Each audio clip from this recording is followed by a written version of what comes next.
ஜெய ஜெய சங்கரா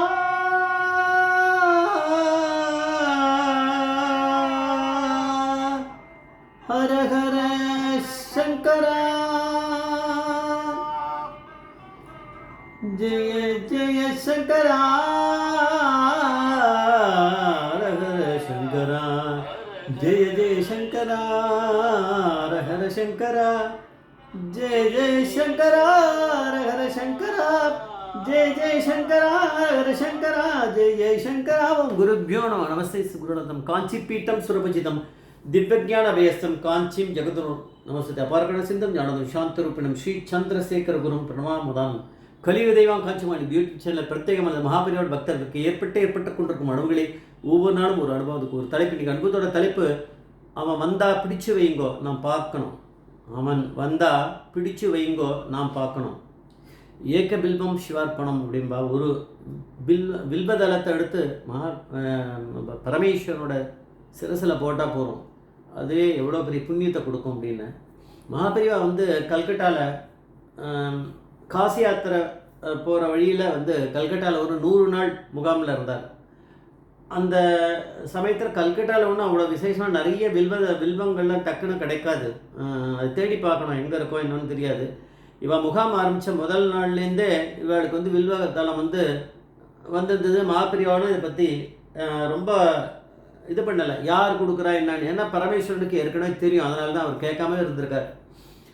3 திருக்காலமும் சந்திரமூலீஸ்வரர் பூஜைக்கு கூட நிறைய யாராக கொண்டு கொடுக்குறா, அதை போயின்னு இருக்கு. அவர் கேட்காம இருந்தார். 99வது நாள் சாயங்காலம் பூஜையை முடித்த பிறகு பெரியவா மகாபெரிவா அந்த சிஷ்யர்களை கேட்டா, மடத்தில் இருக்காள். இந்த தினமும் நான் கேட்கணும்னு நினச்சேன், இந்த வில்வதளம் இதுக்காக பூஜைக்காக திருக்காலமும் நடக்கிறது நல்லா இருக்குது, கொண்டு இப்போ நீங்கள் கொடுக்குறீங்க, நீங்கள் யாராவது போய் கொண்டு வரையலா, யார் எங்கே பொறிக்கிறதுன்னு. நாங்களாம் ஒன்றும் பொறிக்கலை. முதல் நாள்லேருந்து ஒருத்தன் கொண்டு கொடுத்தான், ஒரு பையன் கொடுக்குறான். அதேமாதிரி அவன் கொடுத்துட்டே இருக்கான். அவன் தான் பண்ணுறான் தினமும் கடத்தலை. அவன் யார்? அவன் இல்லை தெரில, அவன் ஏதோ பேண்ட் ஷர்ட்டு போட்டுட்டு வரான், அவசரமாக வருவான், கொடுப்பான், ஓடி போயிடுவான். வேலைக்கு ஏதோ போகிறான்னு நினைக்கிறான், அவன் உத்தியோகத்தில் இருக்கானா இருக்கும். சரி இன்றைக்கி 99 நாள் முடிஞ்சிருச்சு, நாளைக்கு நம்ம கிளம்புறோம். அதனால் நிச்சயம் அவன் நாளை கார்த்தால் வரும்போது அவனை விட்டுறக்கூடாது. நீங்கள் நான் பார்க்கணும் அவனை அப்படின்னு. அவனை பார்க்கணும், என்னை பார்த்துட்டு தான் அவன் போகணும். சரின்ட்டா. வந்தவொடனே அவன் காராங்கர்த்தால் வந்துட்டான். அவன் கர்த்தால் ஏதோ டியூட்டிக்கு போவானான்னு தெரியல. இன்றைக்கி லீவ் போட்டு தான் அவனை, வேறு வழி இல்லை. ரொம்ப ஏர்லி மார்னிங் அவன் வருவானா இருக்கும். வந்தவொடனே பிடிச்சி சொல்லிட்டா, நீங்கள் மகாபெரிவாட தரிசனம். எதுக்கு, யார் இங்கே இருக்கான்னு தெரியுமாண்ணா? அது தெரியாது, மகாபெரிவான்னு யாரோ வரா தெரியும், அதனால தான் நான் கொண்டு கொடுக்குறேன். இன்றைக்கி தங்கி பெரியவாடை பார்த்துட்டு தான் நம்ம போனோம் அப்படின்னு கூடையை வாங்கி வச்சுருந்தா. அப்புறம் வா அப்படின்னு கூட்டின்னு போனான். பெரியவா கிட்ட கொண்டு போய் எடுத்தோடனே, நீ தானே அது தினமும் பேண்ட் ஷர்ட்டோடு இருக்கான், நான் தான் கொடுக்குறேன் அப்படின்னு.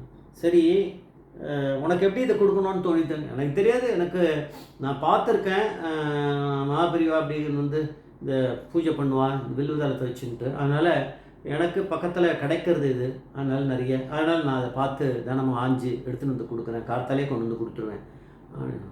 அவன் ரொம்ப சிம்பிளாக பதில் சொல்லி முடிச்சுட்டான். சரி, உனக்கு நீ இவ்வளவு பண்ணியிருக்க, 100 நாள் கொடுக்குற, நீ எனக்கு பிக்ஷாவந்தனம் பண்ணணும்னு தோணித்தான் உனக்கு. எனக்கு அப்படின்லாம் என்னன்னே தெரியாது. பெரியவா சொன்னா, பிக்ஷாவந்தனம் ஒன்றும் இல்லை, நீங்கள் எங்களுக்கு அந்த அளவுக்கு வசதியெலாம் இல்லை, நாங்கள் உங்ககிட்ட பணமும் அவ்வளோ கிடையாது.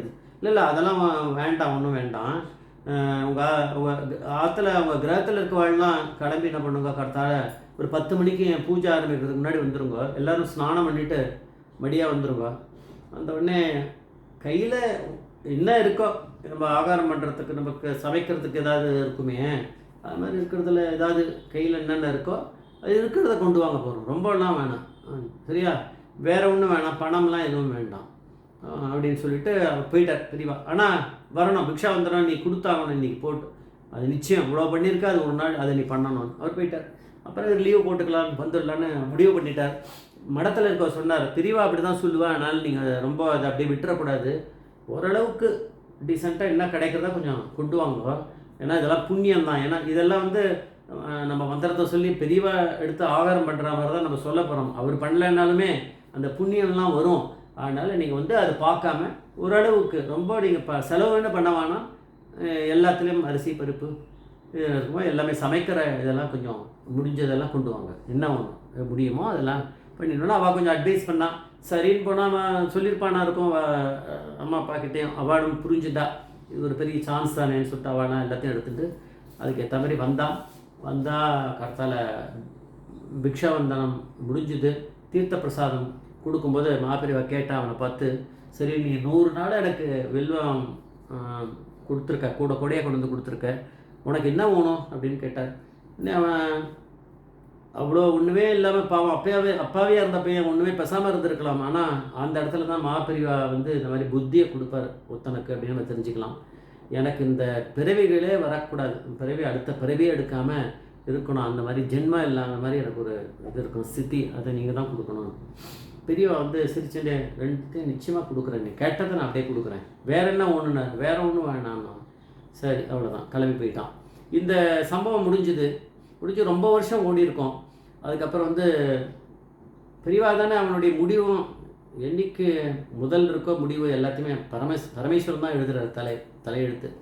கதிராமங்கலம் அப்படிங்கிற இடத்துல மகாபெரிவா இருக்கும்போது அங்கே ஒரு நதி இருக்குது. கதிராமங்கலத்தில் வந்து ஒரு 3 மணி இருக்கும் மத்தியானம். மகாபெரிவா கடன்னு கிளம்பி போகிறா. ஒரு 7 கூர்ச்சத்தை ரெடி பண்ணிக்கோ அப்படின்னார் சிஷ்யா கிட்ட. அவள் ரெடி பண்ணிட்டா. வந்தார், நதியில் இறங்கினார். இறங்கி ஸ்நானம் பண்ணார், 3 முழுக்கு போட்டார். ஒரு குடு அப்படின்னார். அந்த கூர்ச்சத்தை கொடுத்தா இதை பண்ணி மனசுலேயே மந்திரத்தை சொல்லி பிரித்து தூக்கி போட்டார் ஆற்றுல. அது அடிச்சுன்னு போச்சு. அடுத்ததுன்னாரு, திருப்பி ஸ்நானம் பண்ணார். திருப்பி 7 முடிச்சு இப்படி வந்தார். அங்கே கொஞ்சம் பேர் இருந்திருந்தா, அதில் ஒரு பாட்டியும் இருந்தா. இவளுக்கெல்லாம் ஒன்றும் புரியலை பெரியவா ஏன் இப்படி பண்ணுறான்னு. எல்லோரும் வந்து இந்த பாட்டிக்கு கொஞ்சம் டக்குன்னு கேட்குறதுக்கான தைரியம் உண்டு. ஆனால் அவளை நீ கேளுங்க பெரியவாடு ஏன் இப்படி பண்ணுறான்னு. பெரியவாடை கேட்டால், ஓ உனக்கு தெரிஞ்சே ஆகணுமா, இல்லைன்னா தலை வெடிச்சிருமோ அப்படின்னு கேட்டார் பெரியவா. அப்புறம் வந்து எல்லோரும் சொல்லுங்களேன், எல்லோரும் கேட்குறாங்க. அப்புறம் சொன்னார், இந்த கல்கட்டாவில் ஒருத்தன் கேட்டான், அவனுக்கு மறுஜென்மம் வரக்கூடாதுன்னு. அவனுக்கு 7 ஜென்மம் இருந்தது, அந்த 7 ஜென்மத்தையும் விசர்ஜனம் பண்ணேன், அவ்வளோதான், வேறு ஒன்றும் இல்லை அப்படின்னாரு பெரியவா. அப்போது 7 ஜென்மத்தையும் அந்த 7 கூர்ச்சத்தினால அதை போட்டு அதை இது பண்ணிடுறார், அவனுக்கு ஜென்மம் இல்லாமல் பண்ணிடுறார். ஜெய் ஜெய் சங்கர் ஹரிசங்கர் மகாபிரிவா பாதமேச்சரம், மகாபிரிவா பாதமேச்சரம்.